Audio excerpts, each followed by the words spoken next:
விஜய் வெண்ணிலாவ அந்த கேர்டேக்கர் கிட்ட விட்டுட்டு காவேரிய சமாதானப்படுத்தலாம்னு சொல்லிட்டு அவங்க கிட்ட வந்துட்டு வெண்ணிலாவ பத்தி பேசிட்டு இருக்காங்க. அதுவும் வெண்ணிலாவோட குணம் இப்படி எல்லாம் கிடையாது. அவ எப்படி இப்படி நடந்துக்கிட்டான்னு என்னாலயே புரிஞ்சுக்க முடியலன்னு சொல்லிட்டு இருக்கும்போது காவேரியோ மறுபடியுமே விஜய தப்பா புரிஞ்சுக்கிட்டு, அப்பனா நீ இங்க வந்து உன்னோட வெண்ணிலாவை பத்தி தான் பேச வந்திருக்கல்ல, என்ன பத்தி கவலைப்பட்டு என்கிட்ட சமாதானப்படுத்துறதுக்காக வரல இல்லன்னு சொல்லிட்டு நினைச்சுக்கிட்டு அவங்க கிட்ட நீங்க என்னமோ வெண்ணிலா உடம்பு குணமானதுக்கு அப்புறமா இங்க இருந்து போயிடுவாங்கன்னு சொல்லிட்டு இருக்கீங்க. ஆனா ஒருவேளை வெண்ணிலா மட்டும் உடம்பு குணமடைஞ்சதுக்கு அப்புறமா உங்களை விட்டு போக மாட்டேன்னு சொன்னாங்கன்னா என்ன பண்ணுவீங்கன்னு கேட்க, ஆனா விஜயும் ரொம்பவே நம்பிக்கையோட எனக்கு வெண்ணிலாவை பத்தி நல்லா தெரியும், அவ என்னோட சுச்சுவேஷனை கண்டிப்பா நல்லாவே புரிஞ்சுப்பா, அது மட்டும் இல்லாம நானும் அவளுக்கு புரிய வச்சிருவேன்னு சொல்ல. ஆனா காவேரியோ வெண்ணிலா இந்த அளவுக்கு கோவப்பட்டே நீங்க இதுக்கு முன்னாடி பார்த்ததில்லன்னு சொல்லும் போது அப்படி எப்படி உறுதியா நீங்க சொல்றத வெண்ணிலா கேட்பாங்கன்னு சொல்லிட்டு நினைக்கிறீங்க? எனக்கு என்னமோ வெண்ணிலாவோட நிறைய குணங்களை பத்தி உங்களுக்கு தெரியல நினைக்கிறேன், அதனாலதான் நீங்க இந்த மாதிரி பேசிட்டு இருக்கீங்க. ஆனா எனக்கு தான் இப்போ நல்லா புரிய வருது, வெண்ணிலா கண்டிப்பா நீங்க நினைச்ச மாதிரியான பொண்ணு கிடையாது.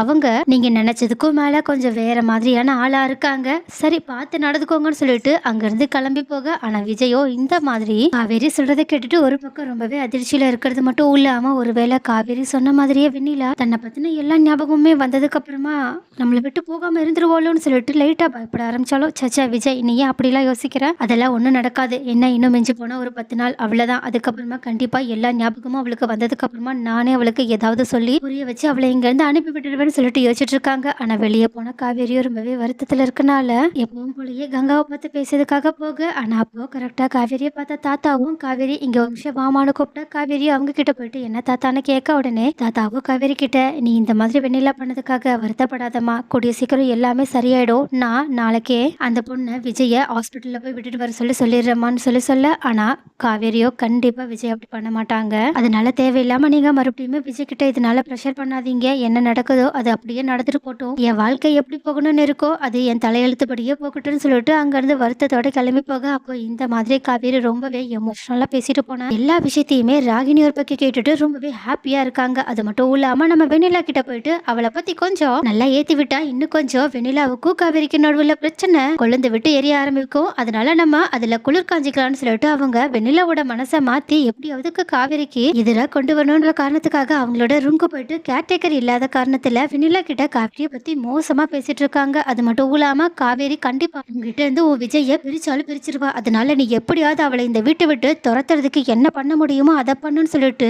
இருக்க. உடனே இதை கேட்டுட்டு வெண்ணிலாவும் காவேரி இருந்தா என்ன விஜய் கிட்ட சேர விட மாட்டால, எங்க 2 பேரையுமே பிரிச்சிருவாளா, அப்பனா நான் 2 பேரையுமே பிரிச்சாகணும், காவேரியை இந்த வீட்டை விட்டே துரத்தி ஆகணும்னு சொல்லிட்டு அவங்களுமே உளறிக்கிட்டே இருக்க.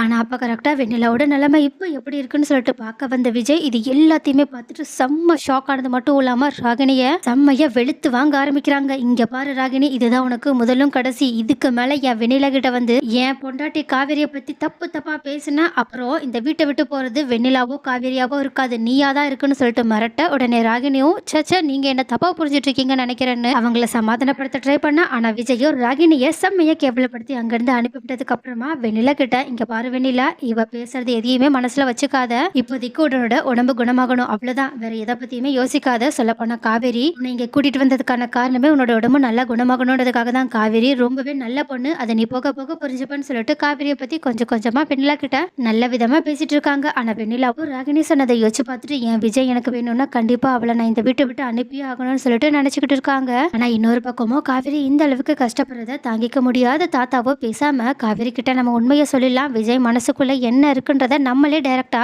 காவேரி கிட்ட சொல்லிடலாம்னு சொல்லிட்டு காவேரியை பாக்குறதுக்காக அவங்க வெளியே கிளம்பி இந்த மாதிரி அவங்களோட வீட்டுக்கு போயிட்டு காவேரி கிட்ட தனியா பேசணும்னு சொல்லிட்டு மறுபடியும் அவங்கள தனியா கூப்பிட்டு அவங்க கிட்ட உங்களோட கான்ட்ராக்ட் விஷயத்தை பத்தி எல்லாமே எனக்கு தெரியும், இங்க பாரு இதுதானே உங்க 2 பேருக்கும் நடுவில் இருக்க கான்ட்ராக்ட் பேப்பர் அப்படின்னு சொல்லிட்டு காட்ட. உடனே காவேரியும் ஷாக் ஆகி அந்த பேப்பரை பார்த்துட்டு இருக்கும் போதே கொஞ்சம் கண் கலங்கி அழ ஆரம்பிக்கிறாங்க. ஆனா தாத்தாவோ நீ எதுக்கும் வருத்தப்படாதவா, இந்த பேப்பரை விஜய் அன்னைக்கே அதாவது அவனோட பர்த்டே அன்னைக்கே முன்னாடி அதாவது என்னோட தலைமையில கிழிச்சு போறதா இருந்துச்சு, ஆனா அதுக்கு முன்னாடியே நீ இந்த மாதிரி அவசரப்பட்டு வெண்ணிலாவை வீட்டுக்கு கூட்டிட்டு வந்துட்ட, அதனாலதான் இப்போ வரைக்குமே இந்த பேப்பர் என்கிட்ட இருக்குன்னு சொல்லிட்டு சொன்னது மட்டும் இல்லாம விஜயே இந்த பேப்பருக்கு அர்த்தமே இல்லை, இதை நான் உங்க கண்ணு முன்னாடி கிழிக்கிறது மட்டும் இல்லாம காவேரி மேல எவ்வளவு அன்பு இருக்குன்றத காட்ட போறேன்னு சொல்லிட்டு எவ்வளவு ஹாப்பியா சொல்லிட்டு இருந்தா தெரியுமாமா. ஆனா தெரியாதனமா நீ இது எதுவுமே புரியாம அந்த வெண்ணிலாவை வேற கூட்டிட்டு வந்துட்ட. ஆனா இப்போ எதுவும் மாறல, விஜய் இன்னுமே உன்னதாமா காதலிச்சிட்டு இருக்கான், அவன் இப்போ மனசுக்குள்ள வெண்ணிலாவோட உடம்பு நம்மளாலதான் இப்படி ஆயிடுச்சுன்னு சொல்லிட்டு குற்ற உணர்ச்சியில இருக்கனாலதான் இப்படி எல்லாம் நடந்துட்டு இருக்கான், அவனுக்கு மட்டும் வெண்ணிலாவோட உடம்பு சரியாயிடுச்சுன்ற ஒரு நிம்மதி கிடைச்சிருச்சுன்னா கண்டிப்பா அவன் உன் மேல எவ்வளோ அன்பு வச்சிருக்கான்றத புரிஞ்சுப்பான்னு சொல்ல, ஆனா காவேரியோ அப்புறம் டிவோர்ஸ் பத்திரத்த பத்திலாம் விஜய் பேசினாங்களேன்னு சொல்லிட்டு மனசுல யோசிச்சு பார்த்துட்டு தாத்தா கிட்ட இத பத்தி கேட்கலாமா வேண்டாமான்ற குழப்பத்தோட நின்னுட்டு இருக்க. தாத்தாவும் சொல்லுமா வேற ஏதாவது உனக்கு சந்தேகம் இருந்தா சொல்லு, நான் அதை உனக்காக தீர்த்து வைக்கிறேன்னு கேட்க, காவேரி அதே குழப்பத்தோட தாத்தா கிட்ட சொல்லலாமா வேண்டாமான்னு சொல்லிட்டு யோசிச்சுக்கிட்டே நின்னுட்டு இருக்காங்க.